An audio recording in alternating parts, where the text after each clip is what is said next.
नसीमुद्दीन ने किया मेरठ का ताबड़तोड़ दौरा। पश्चिमी प्रांत अध्यक्ष और पूर्व कैबिनेट मंत्री नसीमुद्दीन सिद्दीकी ने कांग्रेस पार्टी के कार्यकर्ताओं के साथ ताबड़तोड़ दौरा किया, जहां वह कावड़ हादसे में और सड़क दुर्घटना में मारे गए परिवारों से मिले।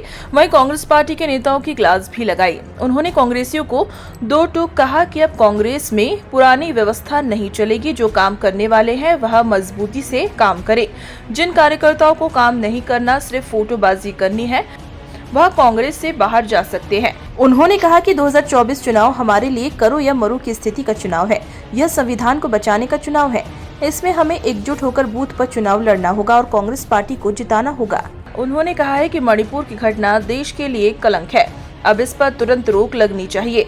देश के प्रधानमंत्री को हिंदू मुस्लिम भाईचारे को कायम करना चाहिए। आने वाले 2024 के चुनाव में कांग्रेस मजबूती से चुनाव लड़ेगी और केंद्र में सरकार बनाएगी। सर, आपका मेरठ का दौरा किन मुद्दों को लेकर रहा और कांग्रेस पार्टी किस तरह मजबूत होगी, इसके लिए आपने क्या एक्शन प्लान दिया अपने कार्यकर्ताओं को? देखिए, जो दौरा था 2 दिन का, तो इसमें कई कार्यक्रम थे। एक तो जो एक्सीडेंट से हमारे यादव समाज के लोग का एक परिवार के 6 लोग ख़त्म हो गए थे।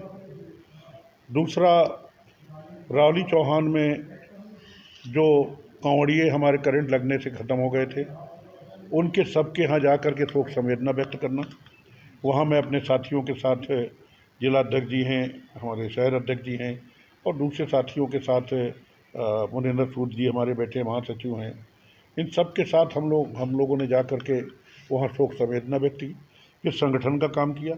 कुछ पार्टी की नुक्कड़ मीटिंग भी थी और कुछ जनसभाएँ भी थी, उनको अटेंड किया और संगठन मजबूत करने पे भी विशेष ध्यान दिया। सर, विधानसभा चुनाव में जिस तरह से कम वोट मिले कांग्रेस पार्टी को और अब मेयर चुनाव में भी वही हालत रही, इसके लिए आपने उन प्रत्याशियों को क्या बुलाया, उनसे मीटिंग ली कोई कि वोट कम क्यों मिले उन्हें? वो समीक्षा मैं पहले कर चुका था। जो आप कह रहे हैं, चुनाव की समीक्षा विधानसभा की भी और मेयर के चुनाव की समीक्षा में इससे पहले जब आया था मैं कर चुका था। समीक्षा मीटिंग ही अलग लगाई थी और उसमें सभी पश्चिम के ज़िलों को बुला करके पूरे दिन 11 घंटे मैंने समीक्षा की थी।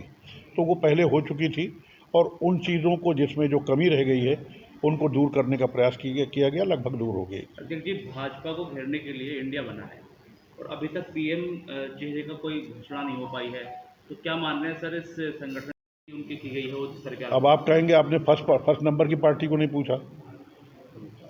आप कह रहे सेकंड नंबर की रही, तो आप कहेंगे फर्स्ट नंबर की पार्टी को आपने नहीं पूछा। ओवैसी साहब की पार्टी और ओवैसी साहब बीजेपी की बी टीम है। सर, आप फिर वो तो आरोप यही लगा रहे हैं ना सर, आप पूछते नहीं है, उनकी बी टीम बता देते हैं। जो सच्चाई है वो हम कह रहे हैं, जो सच्चाई है वो हम कह रहे हैं। और अगर वो नहीं है तो वो साबित करें। सर 2000 ऐसी बातें मत करें कि जिससे हिंदू मुस्लिम में भाईचारा बिगड़े। ऐसी बातें मत करें जो हमारा ये देश सभी समाज का, सभी जात का, सभी धर्मों का गुलदस्ता है, उस गुलदस्ते में तेज़ाब डालने का काम ना करें। ऐसे हमने तो सबको सम्मान किया। ये चौथा स्तंभ है, इसको इग्नोर करके कहाँ जाओगे? मैं निंदा करता हूँ और हमारी पार्टी, हमारा समाज पत्रकारों के साथ खड़ा है।